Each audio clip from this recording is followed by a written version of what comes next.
আল্লাহ তাআলা কোরআনুল কারীমের মধ্যে ঘোষণা করেছেন, বিসমিল্লাহির রহমানির রহিম, লা ইয়াস্তাউই আসহাবুন নারি ওয়া আসহাবুল জান্নাহ, আসহাবুল জান্নাতি হুমুল ফাইজুন। আমার আল্লাহ জানায়া দেয়, লা ইয়াস্তাউই আসহাবুন নারি ওয়া আসহাবুল জান্নাহ, যারা জান্নাতি যারা দুজকি তারা একরকম নয়। ও আল্লাহ, জান্নাতি এবং দুজকিরা কেন একরকম নয়? আল্লাহ বলে, বান্দা আসহাবুল জান্নাতি হুমুল ফাইজুন, যারা জান্নাতি তারা হলো সফল কাম। সাহাবাই কেরাম বলে, নবী গো, আপনার কাছে জানতে চাই, আপনি বলেন না জান্নাতি কারা?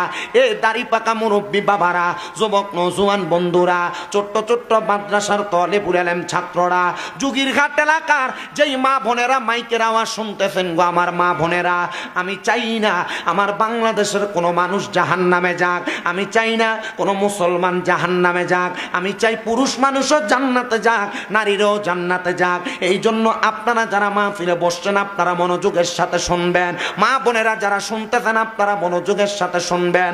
আল্লাহ বলেছেন, আসহাবুল জান্নাতি হুমুল ফাইজুন, যারা জান্নাতি তারা সফল কাম। আল্লাহ, আপনি বলেন না জান্নাতি কারা? জান্নাতীদের একটু ঠিকানা আপনি বলেন না, জান্নাতীদের পরিচয় আপনি বলেন না। আমার আল্লাহ তাআলা কোরআনুল কারীমের সূরা বাইয়িনার শেষের দিকের 2 নম্বর আয়াত আল্লাহ বলে, ইন্নাল্লাযীনা আমানু ওয়া আমিলুস সলিহাতি উলাইকা হুম খায়রুল বারিয়া। আমার আল্লাহ বলে, বান্দা আমি আল্লাহ বললাম, নিশ্চয় যারা ঈমান আনে এবং নেক আমল করে এরাই হইল দুনিয়ার সবচাইতে ভালো মানুষ, এরাই হইল দুনিয়ার সবচাইতে উত্তম মানুষ। এই আয়াত যখন নাজিল হয় আমার আল্লাহ তাআলার পেয়ারা হাবিবের কাছে নবীর সাহাবাই কেরাম প্রশ্ন করে, ও মায়ার নবী, আপনি বলেন না যারা ঈমান আনে এবং নেক আমল করে তাদের ব্যাপারে আপনি আমাদেরকে ধারণা দেন না? আমার নবী বলে, একজন ব্যক্তি ঈমান আনবে 7টা বিষয়ের উপরে, জবান বন্ধ নাই, জোরে জোরে বলেন, একজন ব্যক্তি ঈমান আনবে কয় বিষয়ের উপরে? 7 বিষয়ের উপর ঈমান আনবেন। যে ঈমানের কালেমা আপনারা জবান দিয়ে পড়েন, আমানতু বিল্লাহি ওয়া মালাইকাতিহি ওয়া কুতুবিহি ওয়া রাসূলিহি ওয়াল ইয়াউমিল আখির ওয়াল কদরি খাইরিহি ওয়া শাররিহি মিনাল্লাহি তাআলা ওয়াল বা'সি বা'দাল মাউত। 1 নাম্বার, আপনাকে আল্লাহর প্রতি ঈমান আনতে হবে। আল্লাহ এক, আল্লাহ ছাড়া কোনো মাবুদ নাই, আল্লাহ ছাড়া কারোর ইবাদত চলবে না। সত্যাগত আল্লাহ, তাওহীদের ব্যাপারে আল্লাহ, অন্য কারোর কাছে মস্তক অবনত করা যাবে না। 2 নাম্বার, ওয়া মালাইকাতিহি, ফেরেশতাদের প্রতি ঈমান আনা লাগবে। হুজুর কেমনে গো, একটু জানায়া দেন না। আল্লাহ তাআলার ফেরেশতারা আপনার ডান এবং বাম কাঁধের মধ্যে 2 জন ফেরেশতা, মুআল্লিমুল মালাইকা ফেরেশতা নির্ধারণ করে দিয়েছেন, যেই 2টা ফেরেশতা কিরামান কাতিবিন, সম্মানিত 2 জন ফেরেশতা। আপনি ভালো কাজ করলে ভালো কাজগুলো লিপিবদ্ধ করে রাখে, খারাপ কাজ করলে খারাপ কাজগুলো লিপিবদ্ধ করে রাখে। আপনার সাক্ষী হিসেবে এই ফেরেশতাগুলো ময়দানে মাশরে দাঁড়ায়া যাবে। এই ফেরেশতাদের প্রতি ঈমান আনতে হবে। 3 নাম্বার, ওয়া কুতুবিহি, কিতাবের প্রতি ঈমান আনতে হবে। আল্লাহ তাআলা এই পৃথিবীর জমিনে নবী রাসূলদের মাধ্যমে 104খানা কিতাব দুনিয়াতে প্রেরণ করেছেন আল্লাহ তাআলার বাণী হিসেবে।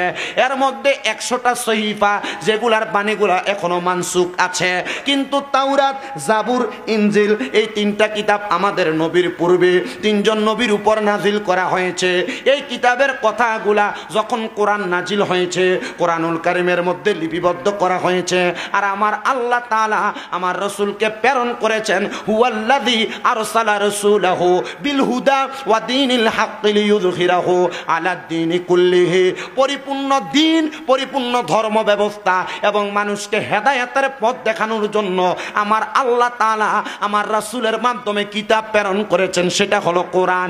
এই কোরআন যারা মানবে, কোরআনের পথে যারা চলবে, কোরআনের কথা যারা শুনবে, কোরআন মোতাবেক তাদের জীবন যদি সাজায়, এই ব্যক্তি কখনো জাহান্নামে যাবে না।